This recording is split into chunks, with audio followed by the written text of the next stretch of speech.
Assalamualaikum warahmatullahi wabarakatuh. Perkenalkan, nama saya Nur Aminah Pohan. Saya guru mata pelajaran Pendidikan Agama Islam di SMP Negeri 3 Muara Sipongi 1 Atap. Saya merupakan mahasiswa PPG Batch 1 tahun 2023 di LPTK UIN Syekh Ali Hasan Ahmad Ad-Dari Padang Sidimpuan.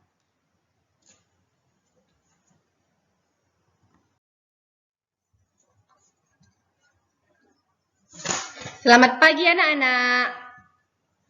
Gimana kabarnya hari ini? Mudah-mudahan anak-anak ibu sekalian dalam keadaan sehat walafiat. Sebelum kita memulai materi pelajaran kita hari ini, alangkah baiknya jika kita berdoa terlebih dahulu. Bismillahirrahmanirrahim. Raditu billahi rabba wa bil islam madinah Wabi Muhammadin Nabiya wa Rasulah, Rabbi zidni ilman, warzuqni fahman. Adapun tema yang akan kita bahas hari ini adalah hakikat sholat dan zikir. Tujuan pembelajarannya adalah mengaitkan hakikat sholat dan zikir dengan pencegahan perbuatan keji dan mungkar. Sholat.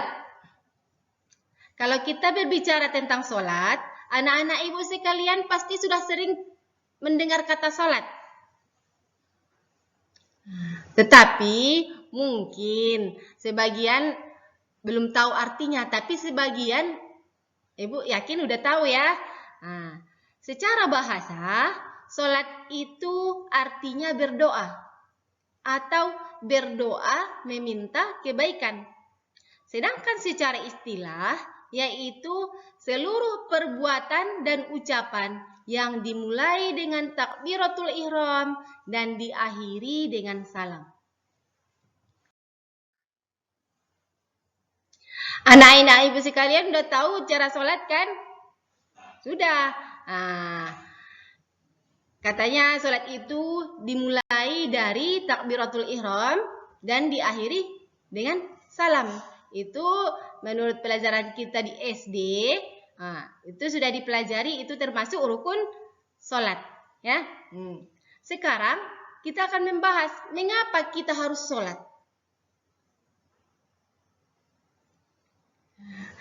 Sholat itu merupakan tiang agama. Kita bayangkan sebuah bangunan tanpa tiang. Bangunan itu pasti akan runtuh atau roboh. Begitu juga halnya dengan sholat. Keimanan seseorang, keislaman seseorang tanpa tiang katanya, tanpa sholat. Berarti keimanan itu, keislaman itu akan roboh, akan runtuh. Jadi sholat itu berfungsi memberi makna terhadap kehidupan di luar sholat.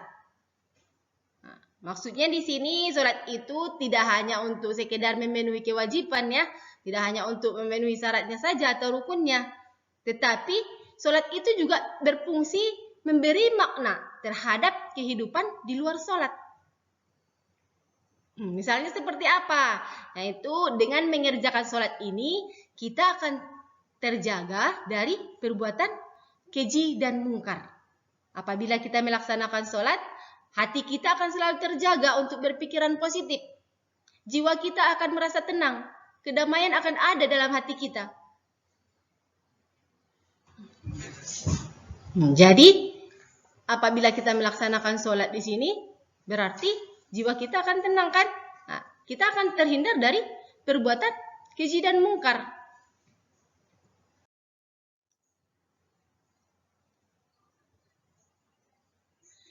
Perintah sholat ini tercantum dalam surah Al-Ankabut ayat 45. Yang artinya, bacalah kitab Al-Quran yang telah diwahyukan kepadamu Muhammad dan laksanakanlah sholat. Sesungguhnya sholat itu mencegah dari perbuatan keji dan mungkar. Dan ketahuilah, mengingat Allah atau sholat itu lebih besar keutamaannya dari ibadah lain. Allah mengetahui apa yang kamu kerjakan. Dari firman Allah ini bisa kita lihat bahwa Allah memerintahkan Muhammad untuk melaksanakan sholat. Perintah sholat itu sebenarnya tidak hanya ditujukan kepada Muhammad. Kita semua di sini adalah umat Muhammad. Kita mengikuti Nabi Muhammad. Nah, jadi segala yang perintahkan kepada Muhammad itu kita laksanakan juga. Diperintahkan untuk umat Islam juga.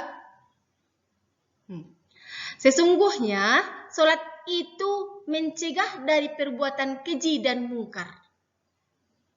Nah, dan ketahuilah, mengingat Allah atau sholat itu lebih besar keutamaannya dari ibadah lain. Banyak ibadah kan? Banyak ibadah. Tetapi tidak ada ibadah yang lebih besar daripada sholat. Lebih besar katanya keutamaannya dari ibadah lain. Kita bisa bersedekah.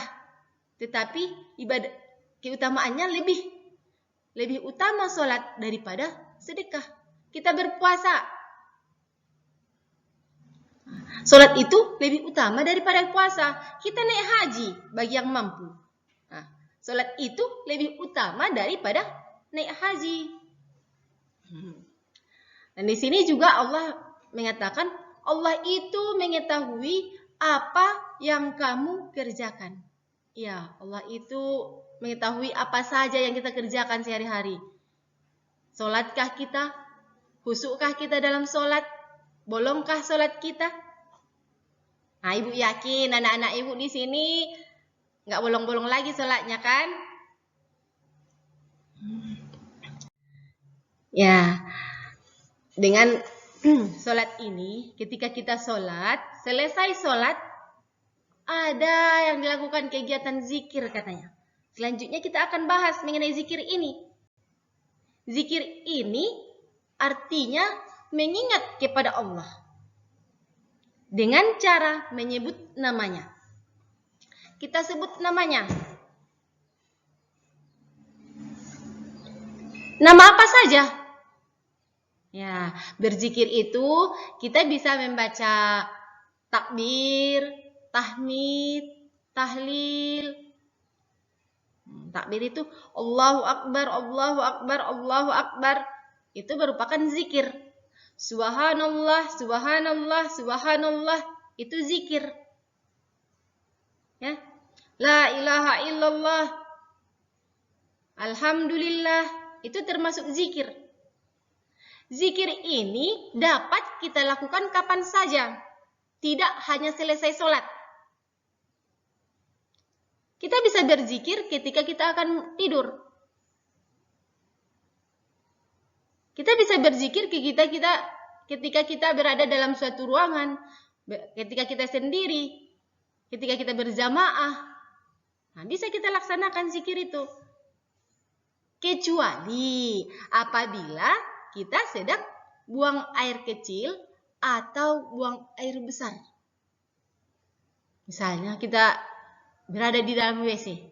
Bolehkah kita berzikir? Tidak, kita tidak dibolehkan berzikir ketika kita buang air kecil atau buang air besar.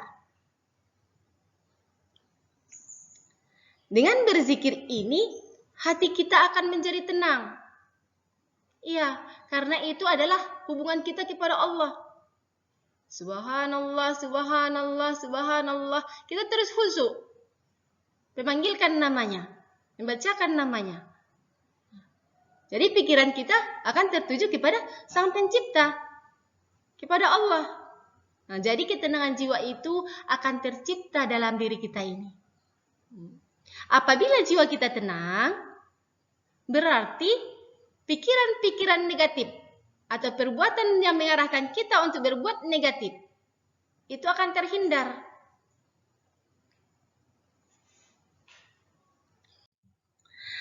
Di sini lagi kita bahas tentang cara berzikir. Cara berzikir ini ada tiga. Ada tiga cara berzikir, yaitu satu, zikir dengan hati. Berzikir dengan hati yang dimaksud di sini adalah yaitu dengan cara bertafakur, merenungi diri, mengingat siapakah kita, siapa yang menciptakan kita sebenarnya.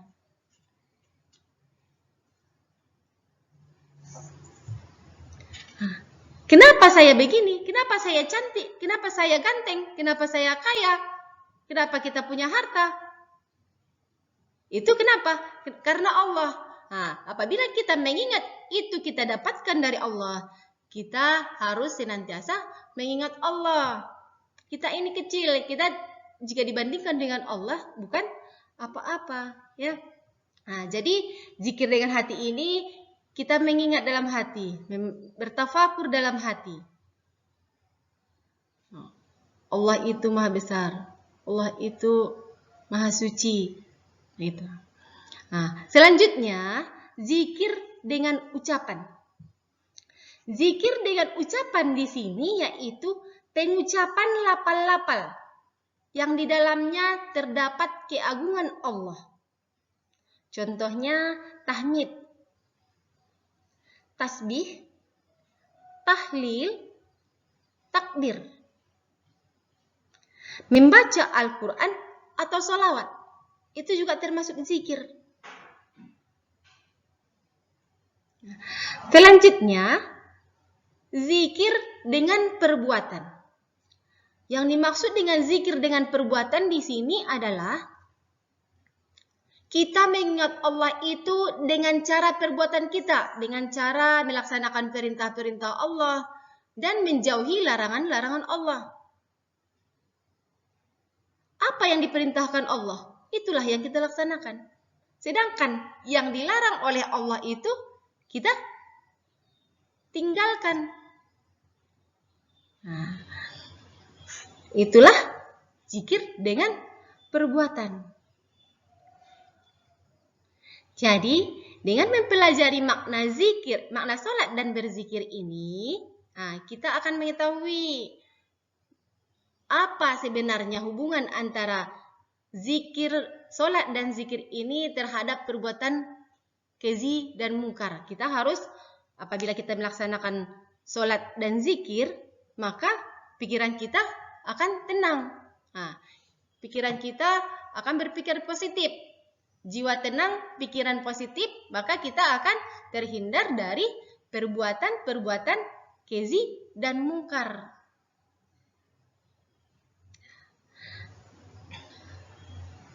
Nah, setelah mempelajari makna sholat dan zikir ini, Ibu harapkan anak-anak Ibu paham apa itu makna zikir, apa itu makna sholat, apa sebenarnya makna sholat dan zikir ini dan hubungannya terhadap pencegahan perbuatan baik dan pencegahan perbuatan keji dan mungkar.